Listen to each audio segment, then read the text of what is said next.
Kevin here from DIYDork.com. Today I want to show you how to build a really simple hairpin table using some scrap boards I picked up at the hardware store and some hairpin legs I got off the internet. I also added a little texture to make it kind of interesting and did a little something with the top. It makes it pretty cool. So check this out. This is a really awesome project.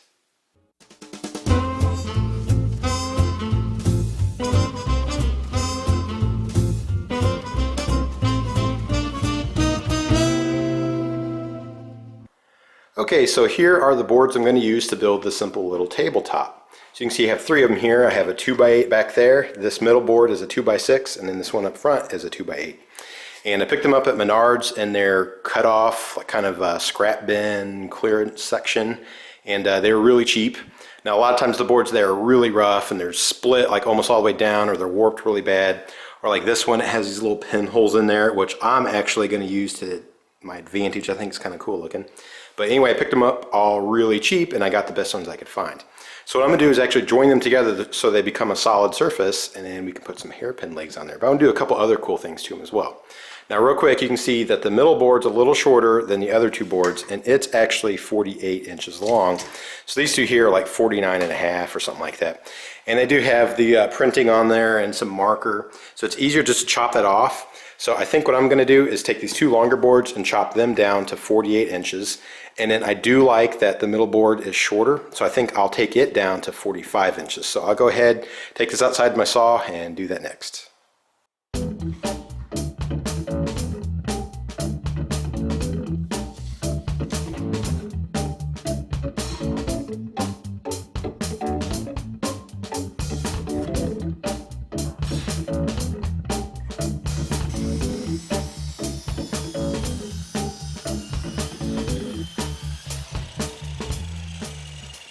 Alright, so now my boards are chopped up. You can see the bigger ones are 48 and my little one here is 45 inches.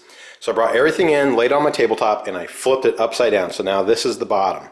Okay, so then what I did is I went through and I marked 1.5 inches from the edge and made these little tick marks so I could line this up real nice and even. Okay, same thing on the other side because it's 3 inches shorter, so I'm going to have 1.5 inch gap. Alright, so then what I've done is I want to join all of these boards together with pocket holes. So I'll use some glue and some pocket screws to hold it all together. It's a real easy, strong way for amateur woodworker like me to join boards like this and without too much fuss. So here's, I don't know if you've ever seen one or not, but here's a little pocket hole guide. It's a Craig jig, and you can adjust. You can see you can go different depths. My boards are 2x, so it's actually 1.5 inches thick, so I've adjusted it to the 1.5 inches.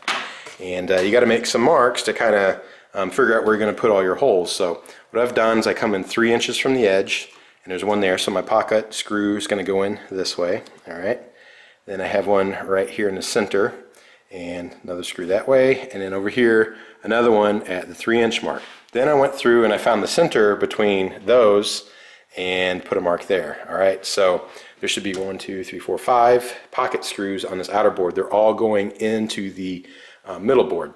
Now I took those same measurements onto this board over here, did the same thing except the screws are going to go this way. Alright, so there's 5 of them at the same measurement. And then just to be overkill, I went ahead and I even put some marks on my center board so that it can have screws going into the outer board, so that there will be both, there'll be screws this way and that way, so it should be nice and strong. You mix that with the glue and this should be a pretty tough tabletop. Alright, now one more thing I did is after I chopped them up, I did not do any sanding or any finishing whatsoever. I'm just kind of roughing everything in. So I want to go ahead and get these pocket holes drilled first before I show you my finishing trick on this. So I'll do that next.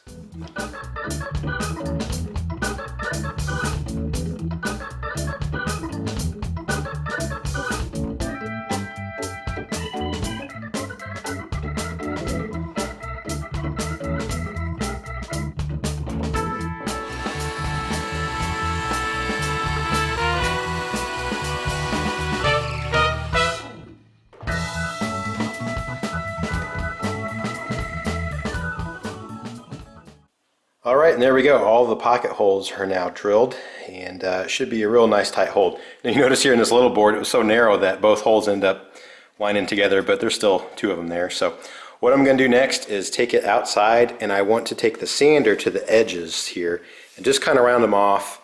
And then I'm going to take my drill with a brush in it and add a really cool texture to it. Now I have another video that shows a lot more detail on that if you want to check it out, and I'll link to that at the end of the video, but that's what I'll do next. I'll sand and then I'll add some texture.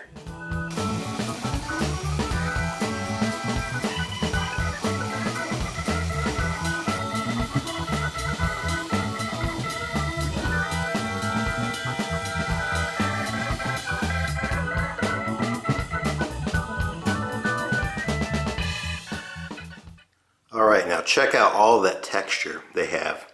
Really, really cool. Added a lot of character to them, kind of made them look like older boards.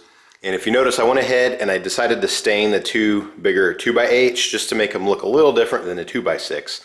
So now that they're all ready to go, what I need to do is flip them over, and I'll start gluing them and screwing them together with the pocket screws.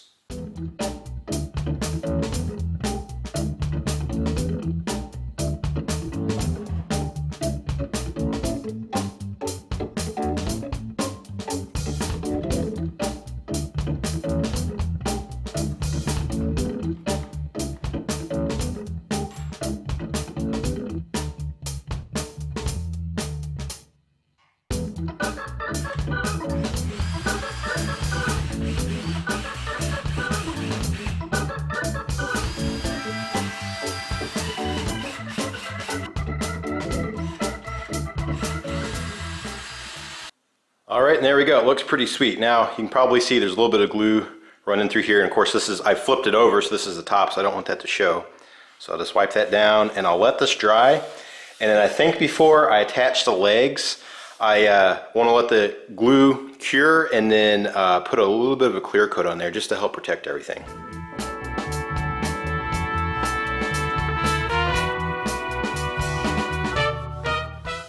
Alright, and then the last step, I need to add my hairpin legs. Now I found these on Amazon from a company called Industrial by Design, but you can find them all over the place. Amazon, eBay, a bunch of people on Etsy are making them. Another thing you can do is look on Craigslist for an old mid-century side table that has hairpin legs on it, and you can take them off and repaint them or whatever, and that's usually a better deal. I bought these brand new. They're in the raw steel form. On Amazon it was $60 for the set of 4, but on Craigslist I've seen mid-century side tables for, you know, 30, 40, 50 bucks, something like that. So if you can find one of those, that'd be a great way to go. Alright, so like I said, these were raw steel, so when it was shipped, it was wrapped in foam. When I took that off, it had like an oil coating all over it to keep it from rusting. So I just cleaned it off with the degreaser, and then I sprayed them with some clear spray paint, so they're nice and protected. But you can also order them where they're pre-painted. You can get them powder coated. Raw steel, like I said. I've seen them where they treat them with the torch so they get that kind of blue purple rainbow effect all over it, and you can do whatever you want with them. So anyway, pretty cool looking little setup there. Alright, so to mount them, what I did is I measured 1 inch from that edge and 1 inch from that edge, and I drew some lines so it's nice and easy to line up. And then all I gotta do is screw them down with 3 or 4 screws, and I'm just using some 1 inch long sheet metal screws because they have a nice grip to the thread to them, and then they have a nice fat head that hold that down real nice. So I'll go ahead and mount these real quick, and I'll show you what it looks like all finished. Alright, and check it out. Here it is all finished. Turned out really cool. I like the two-tone top with all that texture. Just has a really cool look. And then also with the 2 wider boards on the outside and then the narrower, shorter board in the middle, just gives a nice little extra bit of character. The one thing I think I forgot to mention is that I chose 16-inch tall hairpin legs because the top is 1.5 inches thick. So that brings the whole thing to 17.5 inches, which is a really nice height for a coffee table. Usually they're about 16 to 18 inches. You can see it's like the perfect height for our couch there, so it worked out really nice. So anyway, that was a super simple project, kind of a cool way to make a top out of scrap boards and then add on some hairpin legs for that really cool kind of vintage modern look.